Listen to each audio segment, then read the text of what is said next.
லூக்கா 1ஆம் அதிகாரத்தில் 26வது வசனத்திலிருந்து மரியாதை குறித்த பல காரியங்களை ஆவியானவர் நமக்கு எழுதி வைத்திருக்கிறார். இந்த மரியாதை பல காரியங்களை குறித்து நாம் சிந்திச்சாலும் இன்னைக்கு நம்ம சிந்திக்க போகிற ஒரே ஒரு காரியம், மரியாதை தேவதூதன் முதலாவது 28ஆம் வசனத்தில் வாழ்த்தும் போது இவ்விதமாக வாழ்த்துகிறார். பாருங்க, என்ன வாழ்த்துறாரு?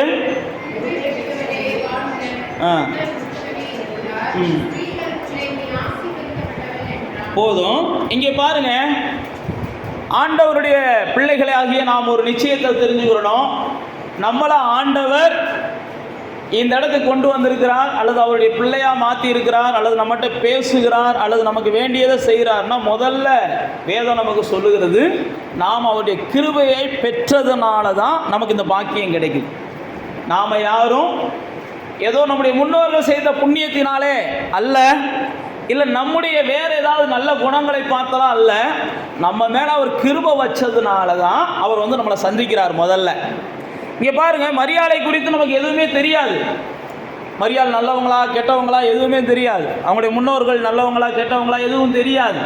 ஆனால் இங்கே வேதம் போட்டிருக்கு, மரியாதை தேவதூதன் சந்திக்கும் போது நான் ஏன் உன்னை சந்திக்கிறேன் அப்படின்னா, நீ தேவனுடைய கிருபையை பெற்றதுனால நான் உன்னை சந்திக்கிறேன் அப்படின்னு சொல்லுகிறார். அப்போ தேவ பிள்ளைகளாகிய நீங்களும் நானும் இந்த இடத்துக்கு வந்ததும் சரி, நாம் இயேசுவை ஏற்றுக்கொண்டதும் சரி, நாம் எல்லாம் இயேசுவின் பிள்ளைகளாய் மாறினதும் சரி, முதல் காரணம் தேவனுடைய கிருபையை நாம் பெற்றதுனால தான் அந்த பாக்கியம் நமக்கு என்ன செஞ்சிருக்கு, கிடைச்சிருக்கு. அதனால தான் இங்கே மரியாதை பார்த்த உடனே அந்த தேவதூதன் சொல்லுகிறார், கிருபை பெற்றவளே நீ வாழ்க.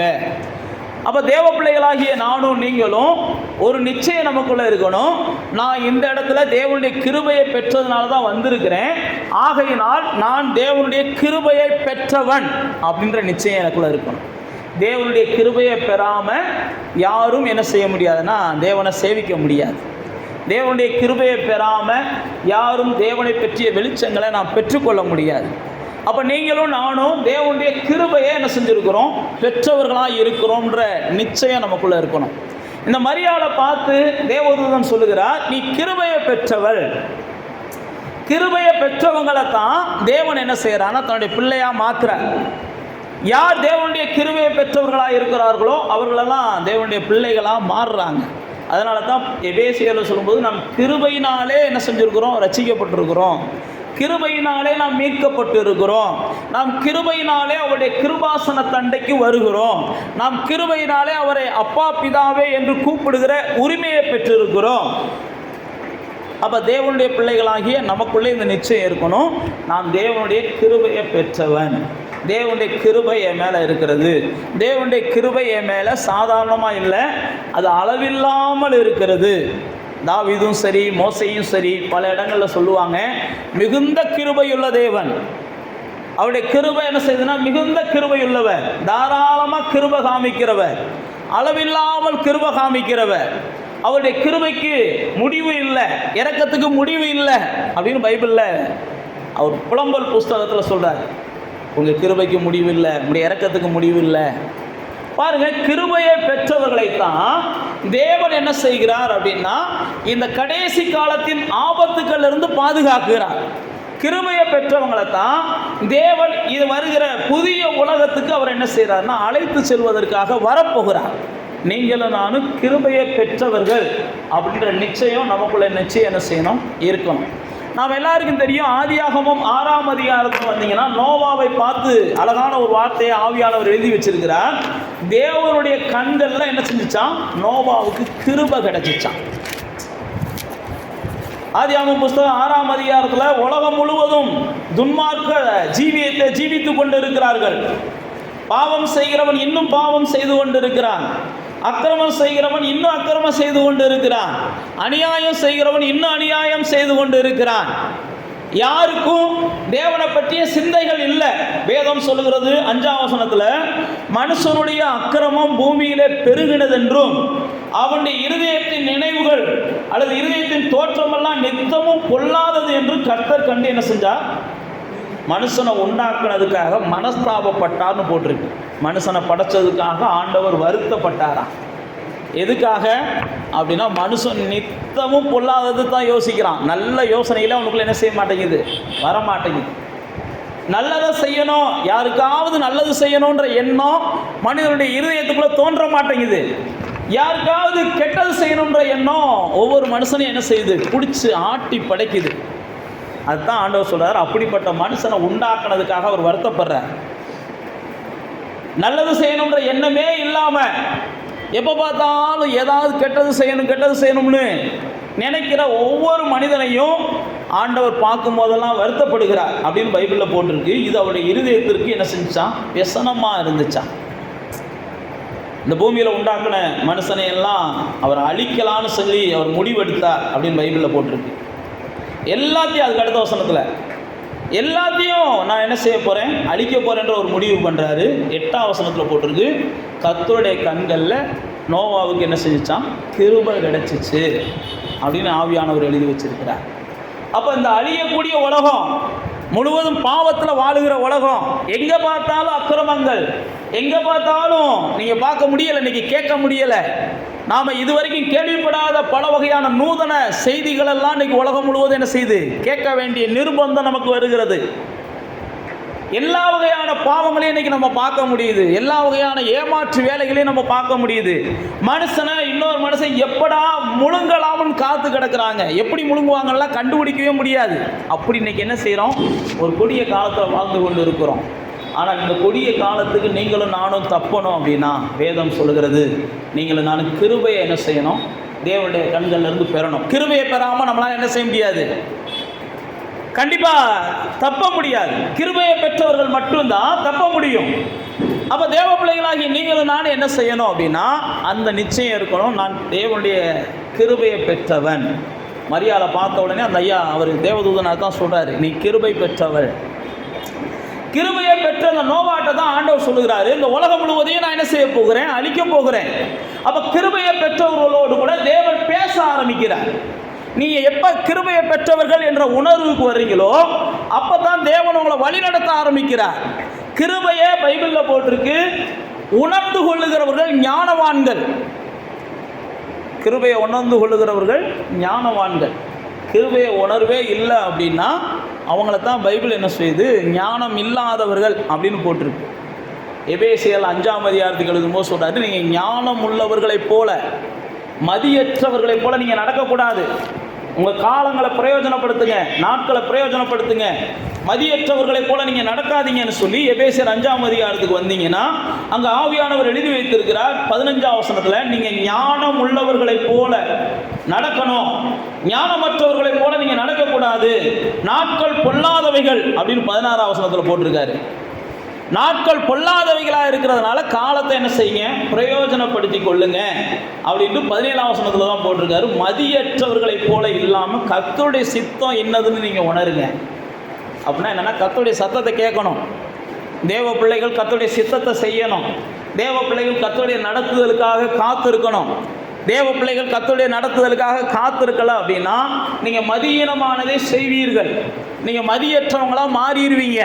கர்த்தருடைய நடத்துதலை தெரியாமல் போகிற போக்கில் நீங்கள் போனீங்க அப்படின்னா, கர்த்தருடைய நடத்துதலை கவனிக்காமல் நீங்கள் போகிற போக்கில் போனீங்க அப்படின்னா, மன விரும்பினதெல்லாம் நீங்கள் செஞ்சீங்கன்னா நிச்சயமாக உங்களுடைய வாழ்க்கையில் ஒரு நாள் கர்த்தராலே நீங்கள் தண்டிக்கப்படுவீங்க. நான் மறுபடியும் சொல்லுகிறேன், கர்த்தரை அறிந்தவர்கள் கர்த்தருடைய சத்தத்தை கேட்டு தான் வாழணும்.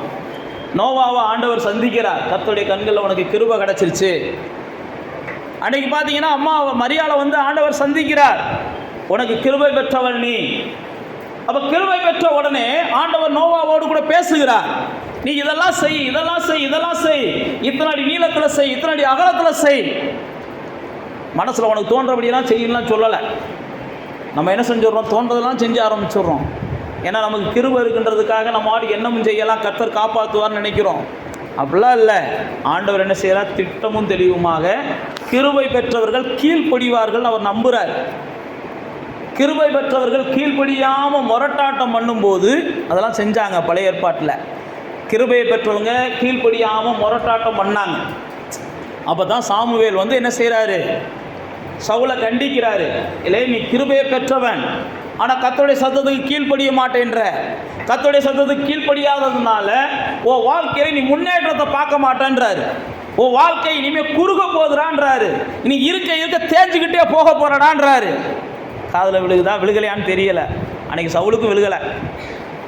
நீங்கள் வாட்சி பார்த்தீங்கன்னா சவுலுக்கு அது என்ன செய்யலை, விழுகலை.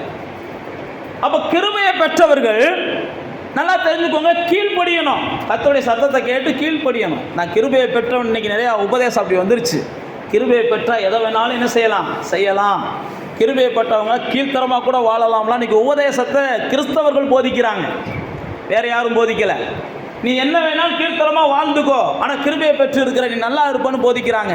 அதுக்கு வேதத்தில் எந்த ஒரு உதாரணமும் அவங்களால காமிக்க முடியாது. கிருபையை பெற்றவங்க அவங்க தேவனுடைய சத்தத்தை கேட்டு தேவனுடைய கீழ்ப்படியாமல் போனாங்கன்னா, சவுலை குறித்து நம்ம வேதத்தில் வாசிக்கிறோம். உடனே தேவன் என்ன செய்கிறார், இனி உன் வாழ்க்கையில் ராஜ்யபாரம் நிற்காது, இனி உன்னுடைய நாட்கள் என்னப்படுது, இனி உன்னுடைய நாட்கள் குறுக போகுது, இனி உன் பிள்ளைகள் எல்லாம் நீ வாழ்ற வாழ்க்கை வாழ மாட்டாங்க அப்படின்னு ஆண்டவர் என்ன செய்கிறார், சவுல்கிட்ட பேச ஆரம்பிச்சிருவார். அப்போ தேவ பிள்ளைகளாகிய நானும் நீங்களும் கிருபையை பெற்றவர்கள். கிருபையை பெற்றவங்க நாம் என்ன செய்யணும், தேவனுடைய சத்தத்தை கேட்கணும். நோவாட்ட ஆண்டவர் சொல்லுகிறார், இதை தான் செய்யணும், இதை செய்யக்கூடாது. அந்த மரியாள்கிட்ட ஆண்டவர் சொல்றார், எப்பா இதெல்லாம் இதெல்லாம் செய்யாதன்னு சொல்லி. அப்போ கிருபையை பெற்றவர்கள் நாம தேவனுடைய சத்தத்தை கேட்டு நடக்கணும் அப்படின்னு கர்த்தர் விரும்புகிறார். மரியாதை பார்த்து சொல்றாரு பாருங்க, கிருபையை பெற்றவளே கர்த்தர் உங்களோட என்ன செய்ய போறார், இருக்கிறார். கிருபையை பெற்றவங்களோட நான் ஏற்கனவே சொன்னபடி அவங்களோட என்ன செய்யறாருன்னா கர்த்தர் இருக்கிறார். நீங்கள் எப்போ கிருபையை உணர்றீங்களோ அப்போ தான் கர்த்தரை உணர முடியும். கிருபையை ஏன் உணர முடியலை அப்படின்னா, யோனா சொல்லும்போது சொல்றாரு, மாயையை பற்றி கொள்ளுகிறவர்கள், மாயையை வாஞ்சிக்கிறவர்கள், மாயையை பற்றி கொள்ளுகிறவர்கள் தனக்கு வருகிற கிருபையை இழந்து போகிறார்கள். அவர்கள் கிருபையை போக்கடிக்கிறார்கள், அவர்கள் கிருபையை வீணாக்குகிறார்கள் அப்படின்னு யோனா சொல்லுகிறார். யோனா யாருன்னு உங்களுக்கு தெரியும். கர்த்தருடைய சத்தத்தை கேட்டுட்டு செய்யாத ஒரு மனுஷன். கர்த்தருடைய சத்தத்தை கேட்டுட்டு செய்யாத மனுஷன். நானும் நீங்களும் பல முறை கர்த்தருடைய சத்தத்தை கேட்டுட்டு இப்படி தான் செய்யாமல் போகிறோம். கர்த்தருடைய சத்தத்தை கேட்டுட்டு நம்ம செய்யாத போது தான் தேவனுடைய கிருபையை நம்ம வீணாக்குகிறோம். அதனால தான் பவுல் பல இடங்களில் சொல்லும்போது சொல்லுவார், நான் எனக்கு கிடைச்ச கிருபையை நான் என்ன செய்யலை, வீணாக்கலை. எனக்கு கிடைச்ச கிருபையை நான் பயன்படுத்துகிறேன். நான் கிருபையின் மேலே கிருபை பெறுகிறேன். அப்போ தேவ பிள்ளைகளாகி நானும் நீங்களும் கிருபையை பெற்றவர்கள். கிருபையை பெற்ற நம்மோடு கூட என்ன செய்கிறார்னா தேவன் இருக்கிறார். நீங்கள் தேவனுடைய கிருபையை உணர்ந்தால் தான் தேவன் இருக்கிறத உணர முடியும். கிருபையினால தான் தேவன் உங்களோட தங்குகிறார். தேவன் உங்களோட தங்குவதற்கு உங்களுடைய பக்தி காரணம் அல்ல. தேவன் உங்களோடு கூட தங்குவதற்கு உங்களுடைய புத்தி காரணம் அல்ல. தேவன் உங்களோடு தங்குவதற்கு வேற ஒண்ணுமே இல்லை. உங்க மேல ஒரு கிருபையா இருக்கிறதுனால உங்க கூட என்ன செய்றார், தங்குகிறார். அதனால தான் இங்க சொல்றாரு, நான் என்ன செய்றேன், கிருபையாய் உன் மேல இருக்கிறதுனால கர்த்தர் உன் கூட இருக்கிறார். இங்க பாருங்க, வேதம் முழுவதும் நீங்க வாசிச்சு பார்த்தீங்கன்னா, யார் மேல எல்லாம் தேவன் கிருபையா இருந்தாரோ அவர்களோட எல்லாம் தேவன் என்ன செய்தார், விலகாமல் இருந்தார். மோசையை பார்த்து சொல்லுவார், நான் எவன் மேலே கிருபையாக இருக்க சித்தமாக இருக்கிறோனோ அவன் மேலே கிருபையாக இருக்கிறேன். மோசையை பார்த்து ஆண்டவர் சொல்லுவார், எவன் மேலே நான் கிருபையாக இருக்கிற சித்தமாக இருக்கிறோனோ அவன் மேலே நான் கிருபையாக இருக்கிறேன். ஏசாவும் யாக்கோபும் வீட்டில் இருப்பாங்க. பைபிளில் போட்டிருக்கு, ஏசாவை நான் என்ன செய்யலை, நேசிக்கலப்பா, நான் யாக்கோபை நேசித்தேன்ப்பா. பைபிளில் போட்டிருக்கு. நான் ஏசாவை நான் நேசிக்கலை, யார் மேலே நான் கிருபையாக இருக்க விரும்புகிறேனோ. அப்போ உங்கள் குடும்பத்தில் எத்தனையோ பேர், உங்கள் ஊரில் எத்தனையோ பேர் இருக்கலாம். ஆண்டவர் உங்கள் மேலே கிருபையாக இருந்ததுனால தான் உங்களை என்ன செஞ்சுருக்கிறார், நேசித்து இழுத்துருக்கிறார். அப்போ தேவ பிள்ளைகளாகி நானும் அவருடைய கிருபையை பெற்றவர்கள், நீங்களும் கிருபையை பெற்றவர்கள். அவருடைய கிருபை என்ன செய்யணும், பைபிளில் போட்டிருக்கு, போக்கடிக்கக்கூடாது, இழக்கக்கூடாது. ஏசா தேவனுடைய கிருபையை இழந்தவன் அப்படின்னு யாக்கோபு சொல்கிறார். தேவனுடைய கிருபையை இழந்துட்டு அதுக்கப்புறம் அழுதும் அவனுக்கு கிடைக்கலன்னு பைபிளில் போட்டிருக்கு. கிருபை என்பது தேவன் நமக்கு கொடுக்குற இலவச ஈவு. அப்போ கிருபையை நீங்கள் உணர்ந்தா தான் தேவன் உங்களோடு கூட இருக்கிறதையும் நீங்கள் உணர முடியும், பார்க்க முடியும். கிருபையை உணராதவர்கள் தேவன் தன்னோடு இருக்கிறத உணரவும் முடியாது, தேவன் தனக்காக செயல்படுகிறத பார்க்கவும் முடியாது. தேவன் என் மேலே கிருபையாக இருக்கிறார் அப்படின்னு சொன்னாலே, அடுத்து நீங்கள் 1ஆம் அதிகாரம் வாங்க. இந்த 1ஆம் அதிகாரத்தில் ஆவியானவர் சொல்லியிருக்கிறார், முதல்ல நான் சொன்னபடி தேவன் உங்கள் மேலே கிருபையாக இருந்தார்னா தேவன் உங்களோடு கூட பேச விரும்புகிறார் அப்படின்னு முதல்ல அர்த்தம். தேவனுடைய சத்தத்தை நீங்கள் என்ன செய்யணும்? கேட்கணும். ஒவ்வொரு காரியத்திலையும் கேட்கணும். தேவனுடைய சத்தத்தை கேட்காம நீங்களா உங்கள் மனசுக்கு தோன்றதை செஞ்சுட்டு ரெண்டாவது அழுகக்கூடாது. பைபிளில் பார்த்தீங்கன்னா நான் சொன்ன பாருங்க, சவுல் அப்படி தான் செஞ்சார். அதுக்கப்புறம் அழுதாலும் காரியம் மாறலை. கிருபையை உணராமல் நீங்கள் என்ன தான் அழுதாலும் அழுதுகிட்டே தான் கிடக்கணும். தேவன் என் மேலே கிருபையாக இருக்கிறார். அதனால தான் தாவீது என்ன செய்வான், ஆண்டவரே நீ என் மேலே வச்சுருக்க கிருபையை நான் என்ன செஞ்சிட்டேன், ஆமாம் நான் கொஞ்சம் கரைப்படுத்திட்டேன், நீ என் மேலே வச்சுருந்த கிருபையை நான் கரைப்படுத்திட்டேன், என்னை மன்னிச்சிருங்கப்பா அப்படின்னு சொல்லி தாவீது கேட்பார். அப்போ தேவ பிள்ளைகளாகிய நானும் நீங்களும் தேவனுடைய கிருபையை பெற்றவர்கள். கிருபையை பெற்றதுனால தேவன் நம்மளோடு என்ன செய்கிறார்னா பேச விரும்புகிறார். அது மாத்திரமல்ல, தேவன் நம்மளோடு கூட இருக்க விரும்புகிறார். அடுத்து பாருங்க, தேவன் உன்னோடு கூட இருப்பாராக, நீ என்ன செய்வ? ஆசீர்வதிக்கப்பட்டவர். அப்போ கிருபையானது உங்களை அந்த பூமியில் என்ன செய்யும்? ஆசீர்வாதம் உள்ளவர்களாக மாற்றும். நீங்கள் தேவனிடத்தில் கிருபையை பெற்றது உண்மையானால், தேவன் உங்களோடு கூட இருப்பது உண்மையானால், நான் மறுபடியும் சொல்லுகிறேன், நாளுக்கு நாள் இந்த பூமியில் நீங்கள் ஆசீர்வதிக்கப்படுவது நிச்சயம் நடக்கணும். நடக்கலை அப்படின்னா நீங்கள் தான் அதை சிந்திக்கணும். நான் தேவனுடைய கிருபையை உணர்றேனா, தேவனுடைய சத்தத்தை கேட்குறேனா, தேவன் என்னோடு கூட இருக்கிறத உணர்றேனா அப்படின்னு நீங்கள் உணராமல் தேவனிடத்துலேருந்து ஆசீர்வாதத்தை பெற்றுக்கொள்ள முடியாது. தேவன் உங்கள் மேலே கிருபையாக இருக்கிறார்ன்றதை முதல் நீங்கள் உணரணும். தேவன் உங்களோடு பேசுகிறார் அப்படின்றத நீங்கள் என்ன செய்யணும்? உணரணும். தேவன் உங்களோடு கூட இருக்கிறார் அப்படின்றத நீங்கள் உணரணும். உணர்ந்தால் தான் நீங்கள் கையிடுகிற எல்லா வேலைகள்லையும் ஆசீர்வாதத்தை பார்க்க முடியும். நீங்கள் இந்த பூமியில் ஆசீர்வதிக்கப்பட்ட மக்களாக வாழ முடியும். மற்றவர்கள் உங்களை ஆசீர்வதிக்கப்பட்டவர்கள், இதோ வருகிறார்கள், கர்த்தரால் ஆசீர்வதிக்கப்பட்டவரே நீங்கள் உள்ளே வாங்க. யாரை பார்த்து சொன்னா? என்ன இப்படி முடிக்கிறீங்க? கர்த்தரால் ஆசீர்வதிக்கப்பட்டவரே. எலையாசாரை பார்த்து நம்ம ரெபேக்காள் வீட்டில் என்ன செய்வாங்க? கூப்பிடுவாங்க. எலையாசாரை பார்த்து. எலையாசார் யார்? ஆபிரகாமுடைய வேலைக்காரன். நல்லா தெரிஞ்சுக்கோங்க, உங்களுடைய ஆசீர்வாதத்தை பார்த்து உங்கள் வீட்டிலேருந்து ஒரு வேலைக்காரன் போனால் கூட அந்த ஆளுங்க என்ன செய்வாங்க? அவ்வளோ மதிப்பாங்க. ஏப்பா அவர் வரல, அவங்க வீட்டு வேலைக்காரர் தானே வந்திருக்காரு அப்படிலாம் நினைக்க மாட்டாங்க. அதனால தான் உள்ளே போனவுடனே சொல்கிறான், எங்கள் எஜமானனை கர்த்தர் அவ்வளோ ஆசீர்வதிச்சிருக்கிறார். இதெல்லாம் நீங்கள் ஆதியாகமம் 24ஆம் அதிகாரத்தில் வாசிச்சு பாருங்கள். எங்கள் எஜமானனை கர்த்தர் அவ்வளோ ஆசீர்வதிச்சிருக்கிறார். அவர் வெள்ளியையும் பொன்னையும் உடைய சீமானாக இருக்கிறார். இவர் ஆசீர்வதிக்கப்பட்டவர் அல்ல, இவங்க எஜமான ஆசீர்வதிக்கப்பட்டவர்.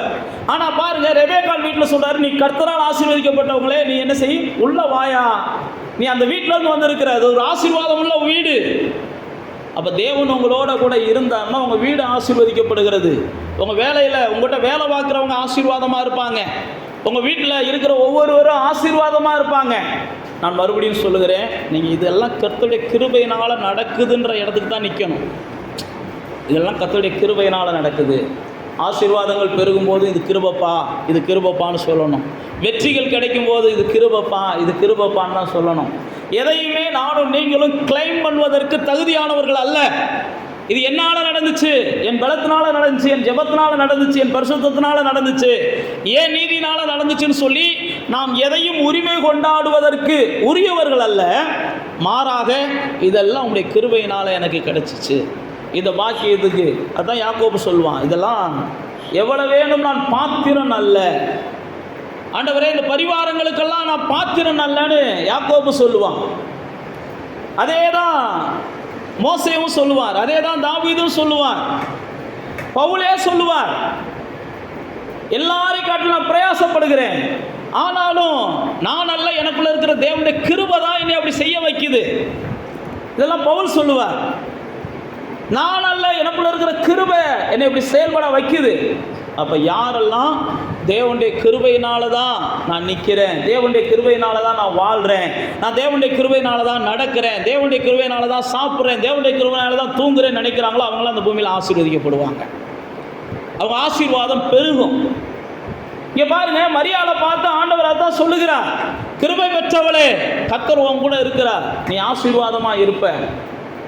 அப்போ தேவ பிள்ளைகளாகி நீங்களும் நானும், கர்த்தருடைய சத்தத்தை கேட்குற நீங்களும் நானும் நிச்சயமாக இந்த பூமியில் ஆசீர்வாதமாக இருக்க வேண்டும் என்பதே தேவனுடைய திட்டமாக இருக்கிறது. நீங்கள் நானும் ஆசீர்வதிக்கப்படணும். ஆண்டவர் உங்களுக்கு எனக்கும் சாதாரணமாக கிருபையை கொடுக்கலை. கிருபையை கொடுத்து சாதாரணமாலாம் அழைக்கலை. கிருபையை கொடுத்துட்டு நம்ம சாப்பிடவும் தூங்கவும் நல்லா உடுத்தவும் ஊர் சுத்தவும் தான் தேவன் நமக்கு கிருபையை கொடுத்துருக்கிறாரெல்லாம் இன்றைக்கி உபதேசங்கள் வந்துருச்சு. நான் மறுபடியும் சொல்லுகிறேன், இதெல்லாம் கிறிஸ்தவங்க தான் போதிக்கிறாங்க. கிருபையை பற்றி இன்றைக்கி மக்களுக்குள்ள என்ன எண்ணம்னா, கிருபை, ஆண்டவருடைய கிருபை என்னை நல்லா உடுத்த வைக்குது, நல்லா தூங்க வைக்குது, நல்லா உணவு சாப்பிட வைக்குது, நல்லா ஊர் சுத்த வைக்குது, இதுக்கு தான் கிருபை அப்படின்னு சொல்லி இன்றைக்கி உபதேசிக்கிறவங்க கிறிஸ்தவத்துக்குள்ளே வந்துட்டாங்க. நான் மறுபடியும் சொல்லுகிறேன், இவங்கெல்லாம் சரியாக தேவனுடைய வார்த்தையை புரிந்து கொள்ளலை. அதுக்காக கிருபை இல்லை. மரியாளை ஆண்டவர் பாருங்க கிருபை எனக்கு கொடுத்தார்.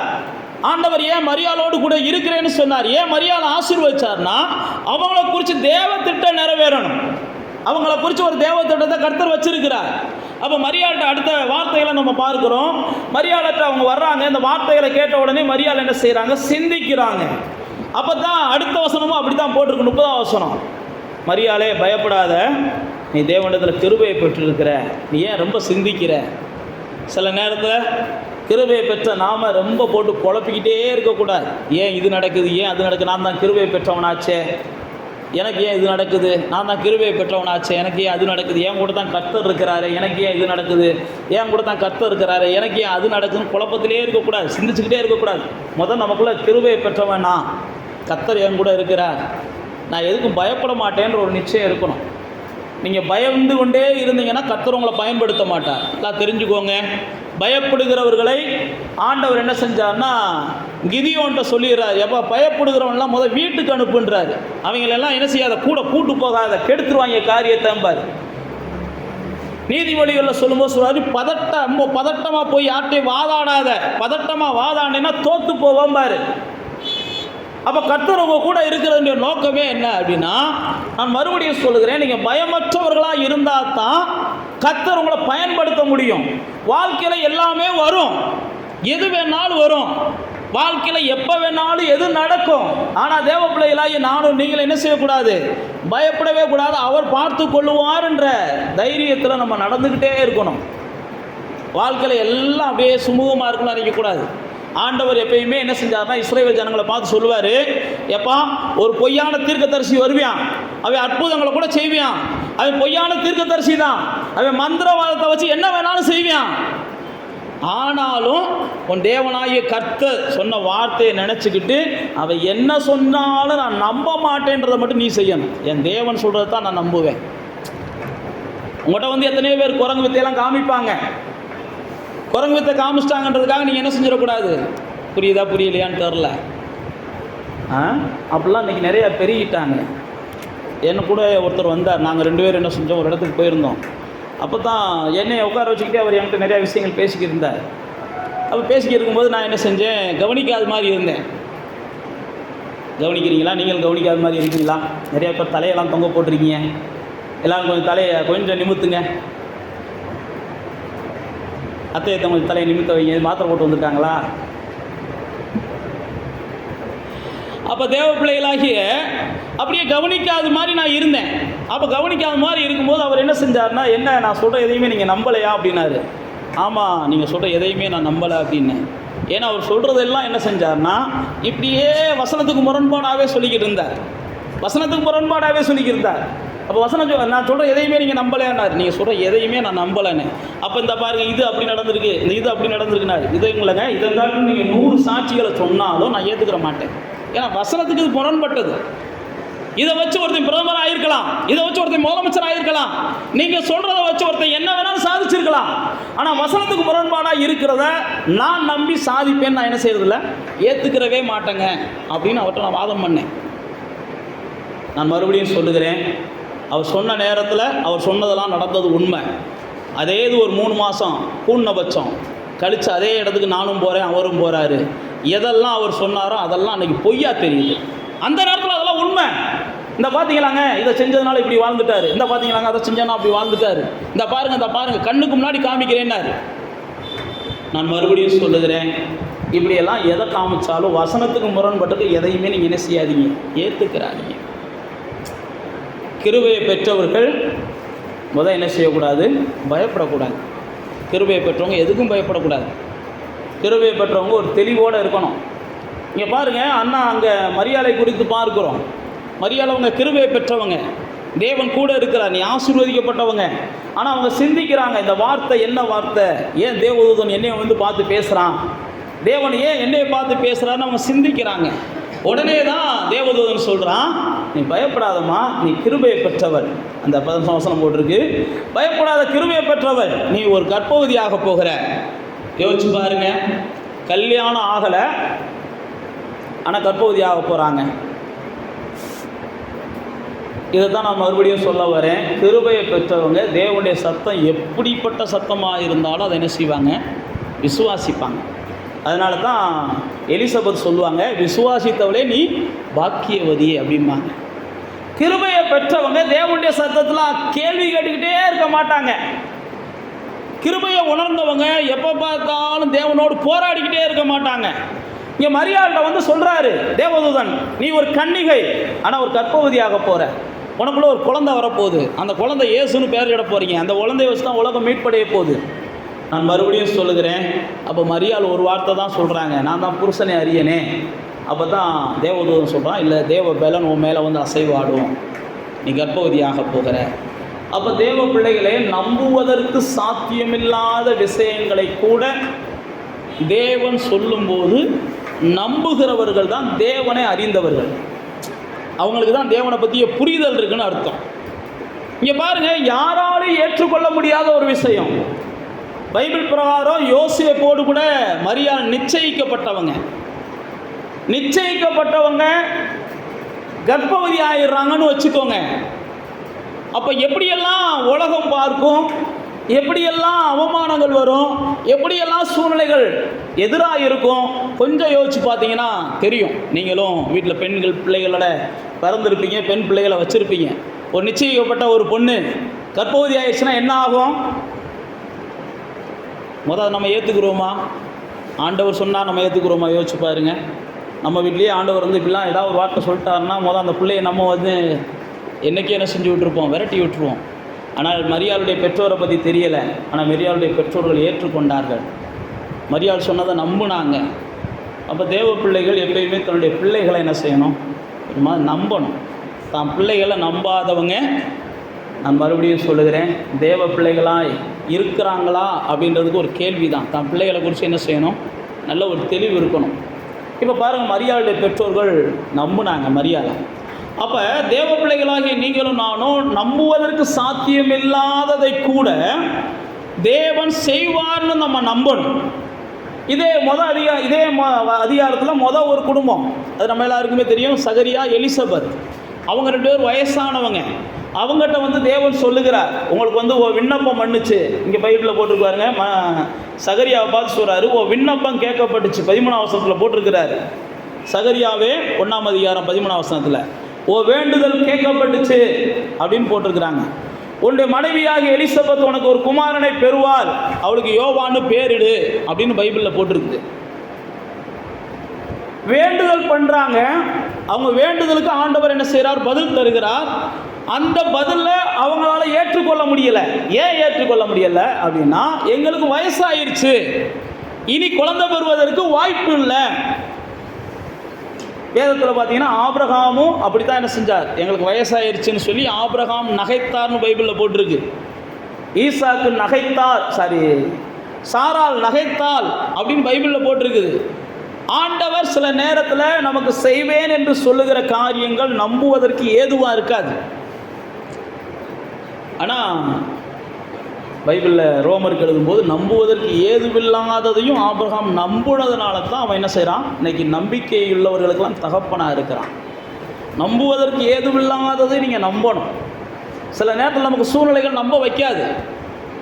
அப்போ தான் மரியாதை பார்த்து தேவதூதன் ஒரே வார்த்தையில் சொல்கிறான், தேவனால் கூடாத காரியம் ஒன்றும் இல்லை. நீ நம்ப மறுக்காத, தேவனால் கூடாத காரியம் ஒன்றுமே இல்லை. உடனே மரியாதை என்ன செய்கிறாங்க, இனி நான் இதில் ஒன்றுமே பேச வேண்டல, உங்கள் அடிமை நான், நீங்கள் சொல்கிறதெல்லாம் என் வாழ்க்கையில் என்ன செய்யட்டும், நடக்கட்டும், நிறைவேறட்டும். எப்போ தேவனுடைய சத்தம் தான் வாழ்க்கையில் நிறைவேறட்டும் அப்படின்னு சொல்லி மரியாள் ஒப்பு கொடுத்தாங்களோ, இங்கே கவனிக்கணும். நீங்கள் உலக பிரகாரமாக பார்த்தா இது அவமானத்துக்கான காரியம், உலக பிரகாரமாக பார்த்தா இது தூசிப்பதற்கான காரியம், நல்ல காரியம்லாம் கிடையாது. ஒரு கன்னிகை, நிச்சயிக்கப்பட்ட கன்னிகை கர்ப்பவதி ஆகிறது. ஆனால் எப்போ ஆண்டவர் எதை செஞ்சாலும் நான் ஏற்றுக்கிறேன், சில இடங்களில் நான் அவமானப்படக்கூடிய சூழ்நிலை வரும், சில இடங்களில் நான் வெட்கப்படக்கூடிய சூழ்நிலை வரும், சில இடங்களில் நான் துக்கப்படக்கூடிய சூழ்நிலை வரும். இந்த பாதையின் வழியாக கூட என்னை ஆண்டவர் நடத்தி கொண்டு போகிறார், நான் இதை ஏற்றுக்கொள்ளுகிறேன் அப்படின்னு நீங்கள் நானும் சந்தோஷமாக ஏற்றுக்கொள்ளுவதை கர்த்தர் எதிர்பார்க்கிறார். அதனால தான் யோபு சொல்லுவான், நன்மைகளை அனுபவிக்கும் போது மட்டும் ஆண்டவரே சோத்திரம்னு சொல்ல தெரியுது, ஏதாவது ஒரு சின்ன சிக்கல் வந்துட்டா உடனே உனக்கு சோத்திரம் சொல்ல தெரியலையா அப்படின்றார். தாவீது வாழ்க்கையில் அப்சலோமுக்கு ராஜாவா இருக்கும்போது பயந்து ஓடுவார். அப்சலோம்ன்றது அவங்க மகன். ராஜாவா இருக்கும்போது பயந்து ஓடுவார். அப்படி பயந்து ஓடிக்கொண்டு இருக்கும்போது சவுலோட சொந்தக்கார சீமேயி என்கிற மனிதன் தாவீதை தூத்துவார், மண்ணை வாரி தூத்தி, நீ நாசமா போவ, திரும்ப மாட்ட, நீ செஞ்ச அக்கிரமம்லாம் உனக்கு வருது, நீ செஞ்ச அநியாயம்லாம் உனக்கு வருது, நீ அமைதியிலிருந்து பிடிங்கிக்கிட்ட அப்படிலாம் பயங்கரமாக அவர் பேசுவார். பைபிளில் போட்டிருக்கு. அப்போ தாவீது என்ன செய்வானா? அமைதியாக இருப்பானா? ஆனால் தாவீதோடு இருக்கிறவங்களுக்கெல்லாம் கோபம் வருமா? உடனே அவனை அடிக்கலாமா, அவனை வெட்டலாமான்ற இடத்துக்கு வர்றாங்க. உடனே தாவீது சொல்லுவான், ஏப்பா என் வாழ்க்கையில் எவ்வளையோ பார்த்தாச்சு, அவன் தூசிட்டு போகிறான், கர்த்தர் அவனை தூசிக்கும்படி எனக்கு அனுமதிச்சிருக்கிறார், தூசிச்சுட்டு போகிறான். அடுத்து ஒரு வார்த்தை சொல்லுவான், அவன் தூசிக்கிறப்ப நம்ம பொறுமையாக போனோம்னா அதை நினச்சி கர்த்தர் நமக்கு ஆசீர்வாதத்தை கொடுப்பாருப்பா, இதை வச்சாது என் வாழ்க்கையில் ஒரு மாற்றத்தை தருவார், இந்த தூசிக்கிறவனுக்கு முன்னாடி என்னை என்ன செய்வார்? வாழ வைப்பார், என்னை இன்னைக்கு அவமானப்படுத்துறவனுக்கு முன்னாடி என்னை வாழ வைப்பார்னு தாவீது தைரியமாக அதை எதிர்கொண்டு போவான். நானும் நீங்களும் சில தூசிச்ச உடனே சோர்வடைஞ்சிடுறோம், சிலர் அவமானப்படுத்தின உடனே சோர்வடைஞ்சிடுறோம், சிலர் ஏதாவது ஒரு சூழ்நிலையில் நம்முடைய வாழ்க்கையில் வந்து நம்மகிட்ட இல்லாத பொல்லாத சொன்ன உடனே சோர்வடைஞ்சிடும். தாவீதை பார்க்குறோம் பாருங்க. ஏன் நான் உங்களுக்கு சொல்லுகிறேன்னா, கிருபையை பெற்றவர்கள், தேவனை ருசித்தவர்கள், தேவனையும் கூட இருக்கிறார்னு சொல்கிறவங்க, வாழ்க்கையில் ஏற்றம் வந்தாலும் இறக்கம் வந்தாலும் தோல்வி வந்தாலும் வெற்றி வந்தாலும் எந்த சூழ்நிலை வந்தாலும் கர்த்தரை அறியாமல் என் வாழ்க்கையில் ஒன்றும் நடக்காது அப்படின்ற நிச்சயத்தில் என்ன செய்வாங்க? அமைதியாக இருப்பாங்க. கர்த்தரை அறியாமல் என் முடி கூட கீழே விழுகாது, இயேசுவே சொல்கிறார். இப்போ பாருங்க, இந்த சூழ்நிலை இருக்கும்போது நீங்கள் மத்தேயுக்கு வந்தீங்கன்னா ஆவியானவர் உடனே மரியாள் ஒப்பு கொடுத்துட்றாங்க. இனி தேவனுடைய சித்தம் எதுவோ நடக்கட்டும், எனக்கு அவமானத்தை பற்றி கவலை இல்லை, நிந்தையை பற்றி கவலை இல்லை, யார் என்னமோ பேசிட்டு போகட்டும், நான் தேவனுடைய சித்தத்தை செய்வதற்கு நான் ஒப்பு கொடுக்கிறேன் அப்படின்னு மரியாள் அந்த நிச்சயத்துக்கு வந்துடுறாங்க. நிச்சயத்துக்கு வந்த உடனே தேவதூதன் அடுத்த நிமிஷமே என்ன செய்கிறாருன்னா, இந்த அம்மாவுக்கு நிச்சயிக்கப்பட்ட மாப்பிள்ளைகிட்ட போகிறாரு. வாங்க மத்தேயு 1ஆம் அதிகாரத்துக்கு வாங்க. மத்தேயு 1ஆம் அதிகாரத்துக்கு வந்தபோது அங்கே 18ஆம் வசனத்தில் யோசேப்பை குறித்து அங்கே போட்டிருக்குது. அவன் தாயாகிய மரியாள் யோசேப்புக்கு நியமிக்கப்பட்டிருந்தாங்க. கூடி வர்றதுக்கு முன்னாடியே பரிசுத்த ஆவியினாலே கர்ப்பவதியானாங்க அப்படின்னு காணப்படுகிறது. அடுத்து போட்டிருக்கு, அவங்க புருஷனாகிய யோசேப்பு நீதிமானாக இருந்து அவளை அவமானப்படுத்த மனதில்லாமல். நான் மறுபடியும் சொல்லுகிறேன், கிருபையை பெற்ற நீங்கள் சில நேரத்தில் தேவனுடைய வார்த்தைக்கு கீழ்ப்படுகிறதுனால உங்களை சிலர் அவமானப்படுத்தலாம். தேவனுடைய வார்த்தைக்கு கீழ்ப்படுகிறதுனால சில நேரத்தில் உங்களை புத்தி இல்லாதவங்க போல சிலர் பேசலாம், உங்களை முட்டாளாக கூட சிலர் பார்க்கலாம். தேவனுடைய வார்த்தைக்கு கீழ்ப்படுகிறதுனால மற்றவங்க உங்களை எப்படியோ பேசலாம், பார்க்கலாம். நான் மறுபடியும் சொல்லுகிறேன், கர்த்தர் நீங்கள் கீழ்ப்படி ஆரம்பித்தோடனே அவர் செயல்பட ஆரம்பிச்சார். இங்கே பாருங்கள், நேராக போய் யோசேப்கிட்ட அந்த அம்மாவை என்ன செய்யாத, அவமானப்படுத்தார். பைபிளில் போட்டிருக்குது. அவனுக்கு அவமானப்படுத்துவதற்கு கர்த்தர் அவனை விடலை. அவனுடைய இருதயத்தை கர்த்தர் என்ன செய்கிறார்? அப்படியே அவனை அவமானப்படுத்தலை. அப்போ தேவ பிள்ளைகளாகிய நீங்களும் நானும் தேவனுடைய வார்த்தைக்கு சில நேரத்தில் கீழ்ப்படியும் போது மற்றவர்கள் பார்வையில் நாம் என்ன செய்வோம்? உண்மைக்கே கீழ்த்தரமாக இருக்கும். சில நேரத்தில் தேவனுடைய வார்த்தை ஒரு தான் சொல்லுங்களேன், சாந்தமாக போங்கன்னு சொல்கிறோம். நீங்கள் சாந்தமாக போகிறீங்க, சாந்தமாக போக போக போக சாத்தானுக்கு சந்தோஷமாக இருக்கும், உங்களுக்கு துக்கமாக இருக்கும். கவனிக்கிறீங்களா? நீங்கள் சாந்தமாக போக போக போக யாருக்கு சந்தோஷமாக இருக்கும்? சாத்தானுக்கு சந்தோஷமாக இருக்கும், உங்களுக்கு துக்கமாக இருக்கும். அதே நேரத்தில் சாந்தமாக போக போக நீங்கள் சந்தோஷப்பட்டீங்கன்னா சாத்தான் துக்கப்படுவான். நான் சாந்தமாக போகிறதுக்காக என்ன செய்யணும்? சந்தோஷப்படணும். எவ்வளவுதான் நான் சாந்தமாக போகிறதுன்னு தலையை பிச்சுக்கிட்டிங்கன்னா சாத்தான் சந்தோஷப்படுவான். புரியுதா புரியலையா? சாந்தமாக போகிறதுக்காக என்ன செய்யணும்? சந்தோஷப்பட்டீங்கன்னா சாத்தான் ஓடி போயிடுவான். சாந்தமாக போகிறதுக்காக நீங்கள் எவ்வளவுதான் நம்ம சாந்தமாக போகிறது, எவ்வளோதான் நம்ம பொறுத்து போகிறது, கிறுக்கு பிடிக்குது பேசாமல் அப்படின்னு ஏதாவது ஒரு நீங்கள் யோசிக்கும் போது தான் சாத்தானுக்கு சந்தோஷம். அதுக்கு பதிலாக நான் எவ்வளோ பொறுத்து போக முடியுமோ பொறுத்து போவேன், நீ மாறுறது வரைக்கும், நீ புரிஞ்சுக்கிறது வரைக்கும், இதை நீ அனுசரிச்சுக்கிறது ஏற்றுக்கொள்கிறது வரைக்கும் நான் பொறுத்து போவேன், சாந்தமாக போவேன். நீங்கள் நின்று பாருங்கள், கண்டிப்பாக உங்கள் சந்தோஷம் பெருகும். சில நேரத்தில் நானும் நீங்களும் பூமியில் இன்றைக்கி இருக்கிற பூமியில் பார்த்தீங்கன்னா கொஞ்சம் அசந்தம்னாலும் கண்டிப்பாக நீங்களும் நான் என்ன செய்யணும்? பல தவறான முடிவுகளை எடுக்கணும். கொஞ்சம் அந்தளவுக்கு இன்றைக்கி மன உளைச்சல், இன்றைக்கி மன அழுத்தம் இல்லாத மனிதர்களே இல்லை. எப்போ யார் கிறுக்கனாக மாறுவானே தெரியாத அளவுக்கு இன்றைக்கி உலகத்தில் பல நிர்பந்தங்கள் இருக்குது, குடும்பத்தில் பல நிர்பந்தங்கள் இருக்குது, உறவுகளுக்குள்ளே பல நிர்பந்தங்கள் இருக்குது. நல்லவங்களாகவோ பொறுமையானவர்களாகவோ சாந்தமுள்ளவர்களாகவோ நாம் வாழ விரும்பினாலும் வாழ முடியாத அளவுக்கு தான் இன்றைக்கி நமக்கான உலகம் இருக்குது. நான் மறுபடியும் சொல்லுகிறேன், இது நம்முடைய பலத்தினால ஒன்றும் முடியாது. நம்முடைய பொறுமையெல்லாம் ஜெயிக்கக்கூடியதெல்லாம் கிடையாது, நம்முடைய சாந்தம்லாம் ஜெயிக்கக்கூடியதெல்லாம் கிடையாது. அதான் இயேசு சொன்னார், வையப்படும் போது பதில் வையாமல், பாடுபடுத்தும் போது பயமுறுத்தாமல். அதுதான் இயேசுனுடைய சாந்தம், அதுதான் இயேசுனுடைய பொறுமை. அதனால தான் இயேசு சொன்னார், நான் சாந்தமாக இருக்கேன், என்கிட்ட வந்து கற்றுக்கொள்ளுங்கள். அப்போ தேவ பிள்ளைகளாகிய நீங்களும் நானும் வசனத்துக்கு கீழ்ப்படியும் போது நம்மை பார்த்து பல நேரத்தில் பல நகைப்பார்கள். ஆனால் நீங்களும் நானும் ஒன்றை புரிந்து கொள்ளணும், இந்த மரியாள் யார் நகைத்தாலும் பரவாயில்ல, நான் தேவ சித்தத்துக்கு விட்டு கொடுக்குறேன்னு விட்டு கொடுத்தாங்க. அதனுடைய விளைவு யாரெல்லாம் இவங்க பட்சத்தில் இருக்கணுமோ அவங்களையெல்லாம் கர்த்தர் என்ன செஞ்சார்? சரி செய்தார். நேராக யோசிக்கப்பட்டு போகிறான், யார் உலகம் என்ன பேசிட்டு போகட்டும், இவன் தான் பொண்டாட்டியை புரிஞ்சுக்கிட்டா போதும். அந்த அம்மா கல்யாணத்துக்கு முன்னாடி கர்ப்பவதி ஆயிடுச்சு, இதை இவன் புரிஞ்சுக்கிட்டா போதும்னு ஆண்டவர் அவனுக்கு போய் புரிய வைக்கிறார். புரிய வச்ச உடனே யோசிப்பு அதை என்ன செய்கிறான்? ஏற்றுக்கொள்ளுகிறான். நல்லா தெரிந்து கொள்ளுங்க, நீங்களும் நானும் தேவனை அல்லது விசுவாசிக்கிறவங்க அல்லது தேவனுக்கு பிரியமாக இருக்கணும்னு விரும்புகிறவங்களா இருந்தால் நாம் எந்த பாவமும் செய்யாமல் கர்த்தர் நம்மளை பாதுகாக்கிறார்.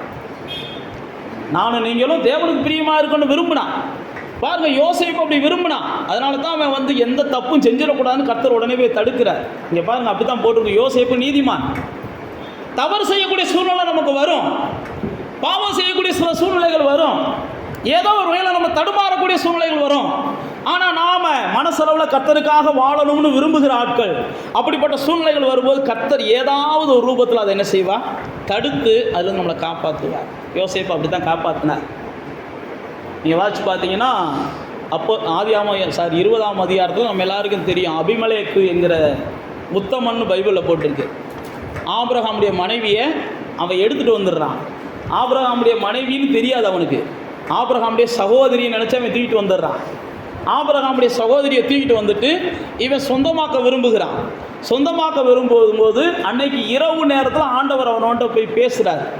ஏய், நீ தப்பு பண்ணுற, அடுத்தவன் பொண்டாட்டி நீ பார்க்குற தொடுற, இது உன் குடும்பத்தையும் உன் வம்சத்தையும் அழிக்கும்டான்றார். பைபிள் பிரகாரம் அடுத்தவன் பொண்டாட்டியை பார்த்தாலும் அடுத்தவன் பொண்டாட்டியை தொட்டாலும் அவன் வம்சம் அழியும் அப்படின்னு பைபிள் நமக்கு பல இடங்களில் போட்டிருக்கு.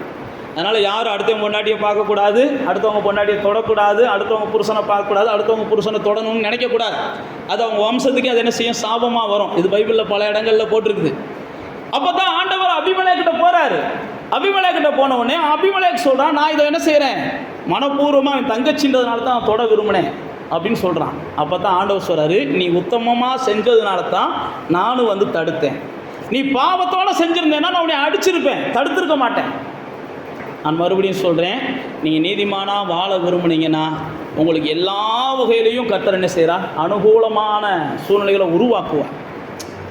நம்ம பலத்தினாலாம் வாழ முடியாது.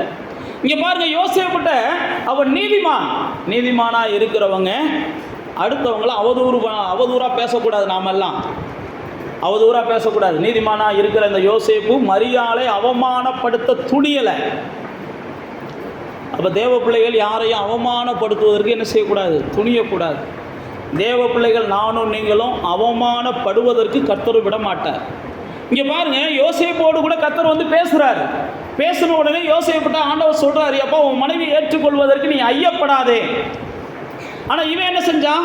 மனைவியை அவமானப்படுத்த வேண்டாம், மனைவியை தள்ளி விடலாம் அப்படின்னு நினச்சிக்கிட்டு இருந்தானா. மனைவின்றதை காட்டிலும் மரியாள் நிச்சயிக்கப்பட்டவங்க. அப்போ ஆண்டவர் வந்து பேசிடுறாரு. பேசிட்ட உடனே வேதத்தில் போட்டிருக்கு, அவன் ஏற்றுக்கொண்டு மனைவியோடு கூட பயணம் பண்ண ஆரம்பிக்கிறான். அப்போ கிருபை பெற்றவர்களுக்கு தேவன் நம்மோடு கூட இருந்தாலும் தேவனுடைய வார்த்தைகளுக்கு நாம் கீழ்ப்படியும் போது உலகம் ஏற்றுக்கொள்ள முடியாத பல பாதைகளில் நம்ம போவோம். அதான் அவங்களுக்கு சொன்னேன், உலகம் ஏற்றுக்கொள்ள முடியாத அளவுக்கு நம்ம பொறுமையை காமிப்போம், உலகம் ஏற்றுக்கொள்ள முடியாத அளவுக்கு அன்பை காமிப்போம். எது வரைக்கும் தான் பொறுமையாக இருப்பீங்க அப்படின்னு சொல்லி நம்மளை சுற்றிலும் இருக்கிறவங்கெல்லாம் பேசுகிற சூழ்நிலைகள் வரும். நான் மறுபடியும் சொல்கிறேன், தேவன் என்ன செய்வார்? எல்லாவற்றையும் பார்த்து மரியாளோடு கூட இடைப்பட்டார்.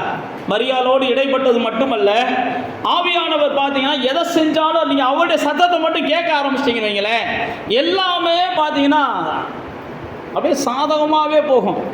மரியாள் கர்ப்பவதி ஆகிடுறாங்க, புருஷனை ஏற்றுக்கிறாரு, இது ஆண்டவர் ஏற்றுக்கிற வச்சுட்டாரு. ஆனால் மரியாள் கர்ப்பவதி ஆகிறதுக்கு முன்னாடி மரியாளை பார்த்து ஆண்டவர் சொல்கிறாரு, உங்களுடைய சொந்தத்தில் எலிசபெத் என்ன செய்கிறாங்க? கர்ப்பவதி ஆகிருக்கிறாங்க, வயசானவங்க, நீ அவங்கள போய் பார்க்க போன்றாரு. எலிசபெத் வீட்டுக்கு போகிறாங்க.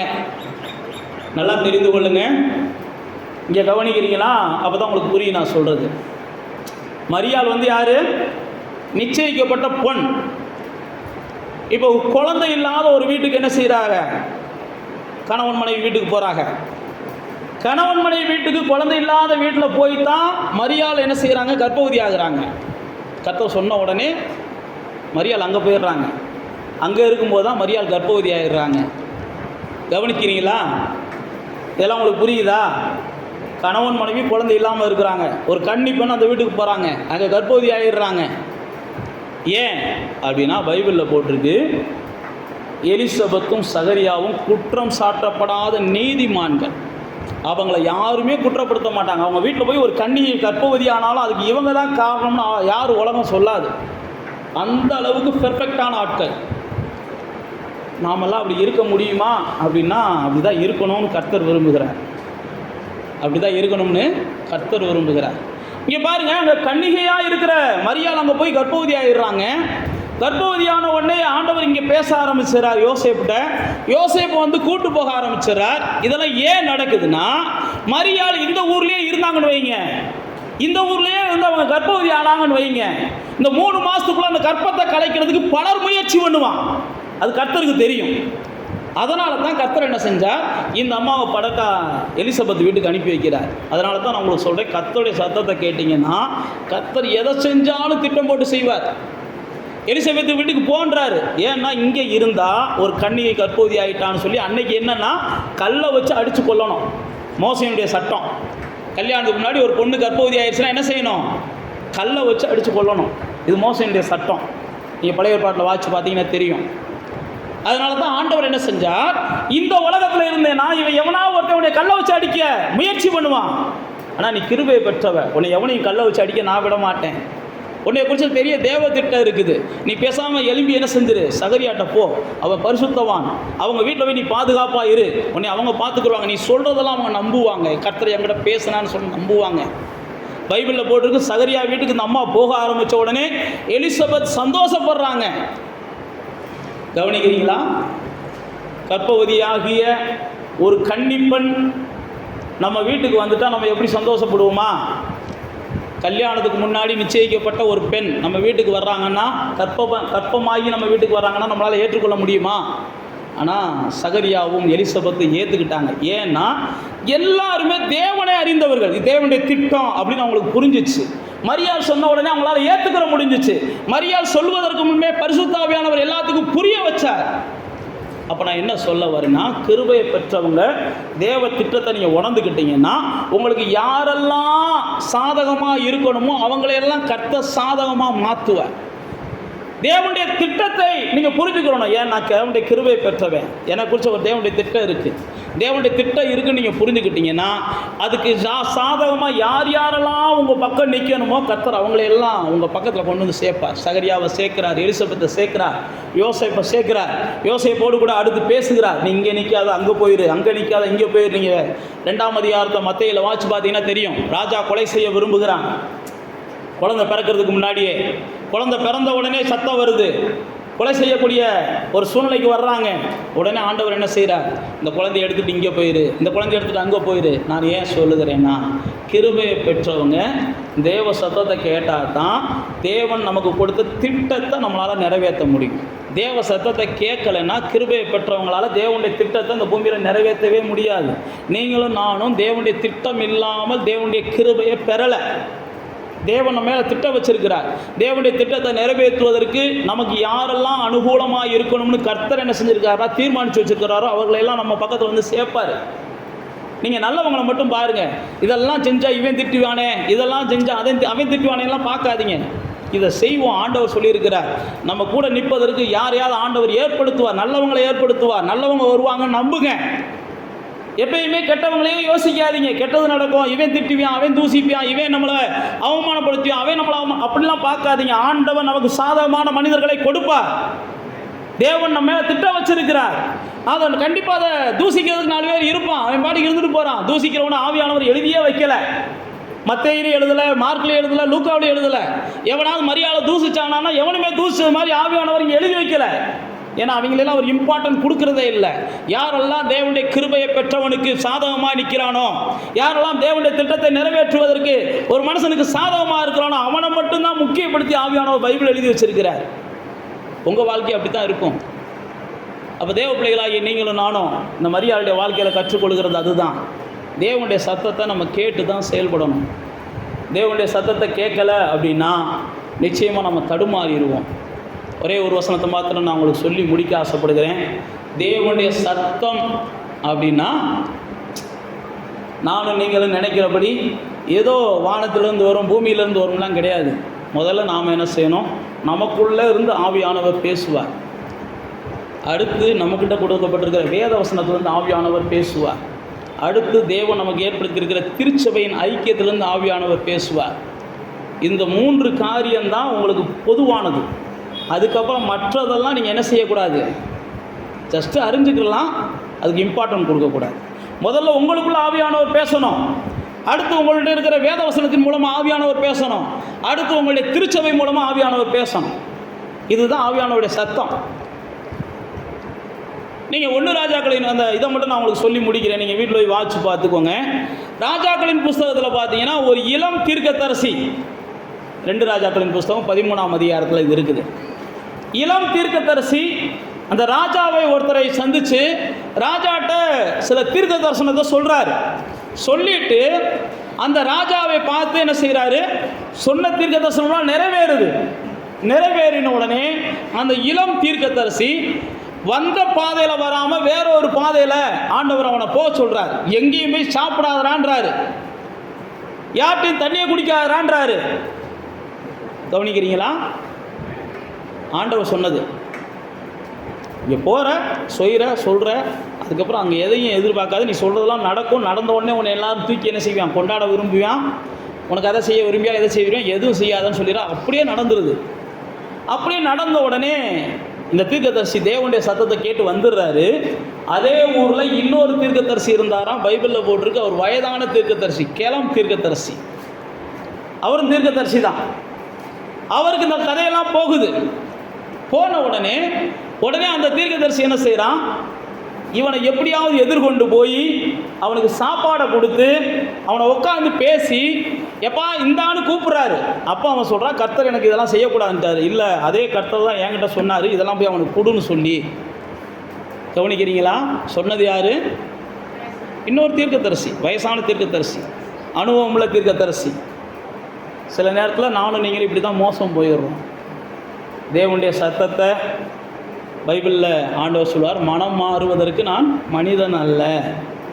இன்னொரு இடத்துல சொல்லும்போது சொல்லுவார், சொன்னதை குறித்து நான் மனஸ்தாபம்லாம் படமாட்டேன் ஓயாமல் அப்படின்னு சவுலை பார்த்தும் சொல்லுவார், என்னாகமத்திலையும் சொல்லுவார்.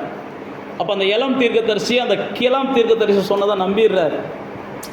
நம்பிட்டு பைபிளில் போட்டிருக்கு, அவன் சிங்கம் அடிபட்டு செத்து போயிடுறான். பெரிய சாதனையை சாதித்தவன், தேவ சத்தத்தை கேட்டவன், தேவ சத்தத்தை கேட்டு செயல்பட விரும்பினவன். இதுவும் தேவ சத்தம் அதுவும் தேவ சத்தம்னு சரியாக புரிதல் இல்லாமல் இன்னொரு மனுஷன் வந்து இதுவும் தேவ சத்தம் தான், என் மூலமாகவும் தேவன் பேசினார். சில நேரத்தில் அப்படிலாம் சொல்லுவாங்க. எப்போ உங்ககிட்ட பேசினா அதே தேவன் தான் என்கிட்டயும் பேசினார். நான் சொல்கிறத செய். அதனால தான் நீங்கள் எரேமியா புஸ்தகத்தெல்லாம் வாசித்து பார்த்தீங்கன்னா எரேமியாவை அடித்து சொல்லுவாங்க. அப்போ தான் எரேமியா கூட என்ன செய்வார், நீ என்னமும் சொல்லிட்டு போ, என் தேவன் என்கிட்ட சொன்னதை அவர் திரும்ப மாற்றவே மாட்டார்னு எரேமியா நிற்பான். அப்போ தேவ பிள்ளைகளாகிய நானும் நீங்களும் தேவ சத்தத்தை கேட்குறதுல குழப்பம் பண்ணக்கூடாது. அவங்க சொன்னது தேவ சத்தமா அல்லது எனக்குள்ளே இருந்த தேவ சத்தமா? முதல்ல நான் சொல்கிறேன், எனக்குள்ளே வந்தது தான் தேவ சத்தம். அடுத்து நான் உங்களுக்கு சொன்ன மாதிரி எனக்குள்ளே இருந்து ஆவியானவர் வசனத்தின் மூலமாக பேசுனது தான் தேவ சத்தம். எனக்கு மூலமாக தேவன் எனக்கு கொடுத்துருக்க ஊழியக்காரங்க மூலமாக, எனக்கு கொடுத்துருக்க ஊழியக்காரர் மூலமாக, காலங்க மூலமாலாம் கிடையாது. காரங்க மூலமானா குழம்பிடுவீங்க. எனக்கு கொடுத்துருக்க தேவன் கொடுத்துருக்க ஊழியக்காரர் மூலமாக பேசுகிறது தான் தேவ சத்தம். இந்த சத்தத்தை தான் நம்ம முதல் என்ன செய்யணும், உறுதிப்படுத்துறதுக்கு வச்சுக்கிறணும். அப்போ தேவ பிள்ளைகளாகி நீங்களும் நானும் கிருபையை பெற்றவங்க, தேவனுடைய திட்டத்தை நிறைவேற்றணும். ஆனால் தேவ சத்தத்தை கேட்காம தேவ திட்டத்தை நிறைவேற்ற முடியாது. தேவ திட்டத்தை நிறைவேற்றுவதற்கு சாதகமான சூழ்நிலைகள் இல்லாட்டினாலும் சாதகமான சூழ்நிலைகளை தேவன் ஏற்படுத்துவார்னு முதல் நானும் நீங்கள் என்ன செய்யணும், விசுவாசிக்கணும். அதனால் தேவ பிள்ளைகளாகிய நீங்கள் தேவ சத்தத்தை கேளுங்க, தேவ திட்டத்தை நிறைவேற்றுங்க. உங்களுக்கு தேவன் கொடுத்துருக்க கிருபையை யாரும் என்ன செய்யாதீங்க, வீணாக்காதீங்க. கிருபையை நீங்கள் வீணாக்குனீங்கன்னா கர்த்தருடைய வருகையில் நீங்கள் வெட்கப்படுவீங்கன்னு பைபிளில் போட்டிருக்கு. கர்த்தர் கொடுத்துருக்கிற கிருபையை நீங்கள் வீணாக்குனீங்கன்னா கர்த்தருடைய வருகையில் நீங்கள் வெட்கப்படுவீங்க. ஒருவரும் உங்களுடைய கிருபையை என்ன செய்யாதீங்க, வீணாக்காதீங்க. கர்த்தர் உங்கள் மேலே கிருபையாக இருக்கிறதுனால தான் உங்களை தெரிந்து கொண்டு இருக்கிறார். அப்படியே கண்களை மூடி கர்த்தரை நோக்கி பார்த்து அப்படியே சமூகத்தில் நீங்கள் உங்களையே மரியாதை சொல்கிறாங்க, நான் இனிமேல் ஆண்டவருக்கு அடிமை. ஆண்டவர் என் வாழ்க்கையில் என்னெல்லாம் செய்ய விரும்புகிறாரோ செய்யட்டும். இந்த உலகம் அப்படி பேசும், அந்த உலகம் பேசும், அல்லது உறவுக்காரங்க அப்படி பேசுவாங்க, பக்கத்து வீட்டுக்காரங்க அப்படி பேசுவாங்கலாம் நான் யோசிக்கக்கூடாது. நான் தேவனுடைய மனுஷன், நான் தேவனுடைய மனுஷி. தேவன் என்ன சொல்கிறாரோ அதை தான் செய்வேன். அதை செய்யும்போது ஒருவேளை என்ன தவறாக புரிந்து கொள்ளலாம் மற்றவங்க, ஆனால் என்னை சரியாக புரிந்து கொள்வதற்கும் ஆட்களை கர்த்தர் ஏற்படுத்துவார். நான் தேவனுடைய திட்டத்தை நிறைவேற்ற போகிறேன், தேவனுடைய சத்தத்தை கேட்டு நான் செயல்பட போகிறேன்னு சொல்லும்போது ஒருவேளை அதை தவறாக புரிந்து கொண்டு என்னோரு போராடலாம் அநேகர், என்னைய பல வகையில் மனமடிவாக்கலாம் அநேகர். ஆனால் எனக்கு ஆதரவாக இருக்கும்படிக்கும், எனக்கு ஆறுதல் சொல்லும்படிக்கும், என்னுடைய தரிசனத்தையும் என்னுடைய திட்டத்தையும் தேவன் என் மேல் வைத்திருக்கிற நோக்கத்தையும் அங்கீகரிப்பதற்கும் கர்த்தர் சகரியாவை போல எலிசபெத்தை போல அநேகரை எழுப்புவார். தேவன் என் மேல் கிருபையாக இருக்கிறார். என் மேலே கிருபையாக இருக்கிறதுனால தான் என்னை தேடி வந்திருக்கிறார். என் மேலே கிருபையாக இருக்கிறதுனால தான் என் கூட பேசி கொண்டு இருக்கிறார். என் மேலே கிருபையாக இருக்கிறதுனால தான் என்னை விட்டு விலகாமல் இருக்கிறார். என் மேலே கிருபையாக இருக்கிறதுனால தான் என்னை குறித்த ஒரு திட்டத்தை அந்த பூமியில் வச்சிருக்கிறார். என்னை குறித்து ஒரு பெரிய திட்டம் வச்சிருக்கிறார். யார் மேலெல்லாம் தேவன் கிருபையாக இருந்தாரோ அவங்க மேலெல்லாம் திட்டம் வச்சிருந்தார். நோவாவை குறித்து ஒரு பெரிய திட்டம் வச்சிருந்தார். தாவீதை குறித்து தேவன் ஒரு பெரிய திட்டம் வச்சிருந்தார். மோசேயை குறித்து தேவன் பெரிய ஒரு திட்டம் வச்சிருந்தார். பவுலை குறித்து தேவன் ஒரு பெரிய திட்டம் வைத்திருந்தார். பேதுருவை குறித்து தேவன் ஒரு பெரிய திட்டம் வைத்திருந்தார். உங்களை குறித்தும் தேவன் பெரிய திட்டம் வச்சிருக்கிறார். அதனால தான் உங்க மேல கிருபையா இருக்கிறார்.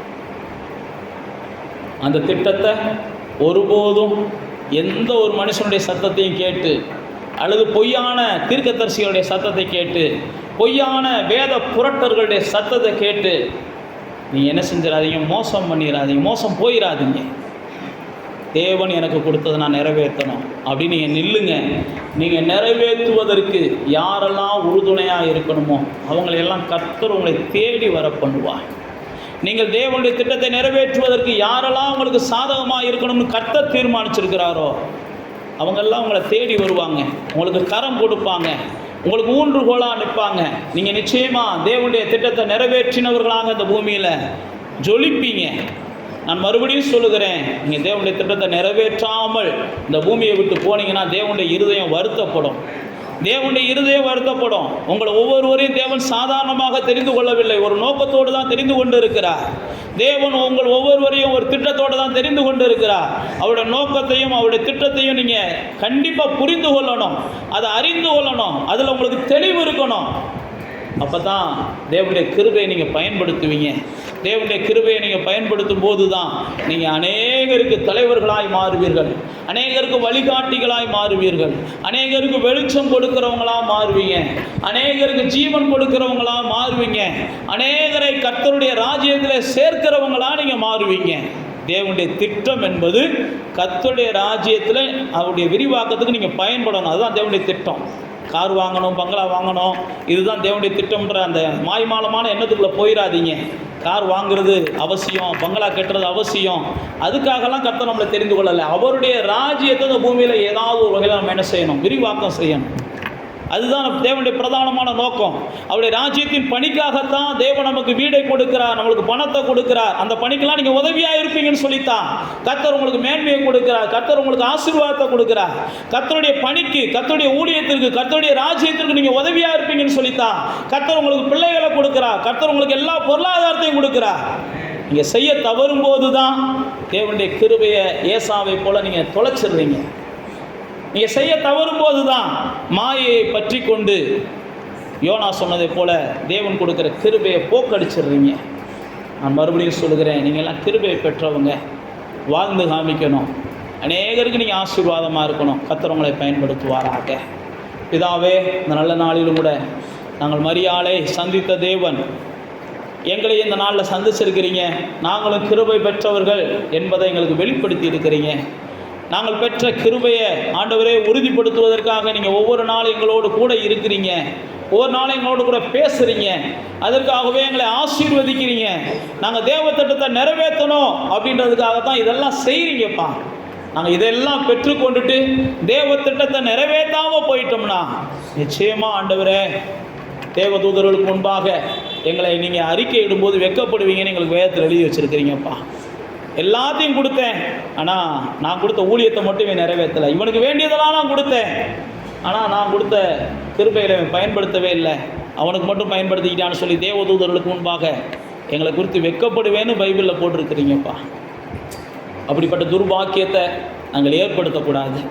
கிருபையை பெற்றவங்க நாங்கள் ஆண்டவரே, இந்த பூமியில் தேவனுடைய திட்டத்தை நிறைவேற்றணும், தேவனுடைய ராஜ்யத்துக்கு நாங்கள் கை கொடுக்கணும், தேவனுடைய பணியை செய்வதற்கு எங்களால் இயன்ற அளவுக்கு நாங்கள் மற்றவங்களை பலப்படுத்தணும், நாங்கள் அநேகரை தேவனுடைய ராஜ்யத்துக்கு உட்படுத்தணும். ஆண்டவர் தாமே எங்களை எல்லா வகையிலையும் பலப்படுத்தி அதற்கு சாதகமான நல்ல நண்பர்களையும், நல்ல ஆவிக்குரியவங்களையும், நல்ல தரமான தலைவர்களையும் நீர் எங்களுக்கு தந்தரல வேண்டும் என்று நாங்கள் ஒப்பு கொடுக்குறோம்ப்பா. நாங்களும் விரும்புகிறோம் தேவ திட்டத்தை நிறைவேற்ற. நாங்களும் தேவனுடைய கிருபையை பயன்படுத்த விரும்புகிறோம். நாங்களும் தேவனுடைய கிருபையை விருதாவாக்க விரும்பலை. பவுலை போல நாங்களும் தேவனுடைய கிருபையை பயன்படுத்தி அநேகரை தேவனுடைய ராஜ்யத்துக்கு உட்படுத்த விரும்புகிறோம். கர்த்தாவே, எங்களை பலப்படுத்துங்க, எங்களை ஆசீர்வதிங்க. வந்திருக்கிற ஒவ்வொருவருக்கும் கர்த்தர் துணையாக இருங்க. அவர்களிடத்தில் தேவனிடத்தில் பெற்றுக்கொண்ட கிருபையை அவர்கள் புரிந்து கொள்ளட்டும், தேவனிடத்தில் பெற்றுக்கொண்ட ஊழியத்தை அவங்க புரிந்து கொள்ளட்டும். எல்லா வகையிலையும் ஆவியானவர் தெளிவை கொடுத்து நடத்துங்கன்னு நாங்கள் ஆசீர்வதிக்கிறோம்ப்பா. உங்களுடைய நாமம் மகிமைப்படுவதாக. இயேசுவின் நாமத்தில் ஜெபிக்கிறோம் நல்ல பிதாவே.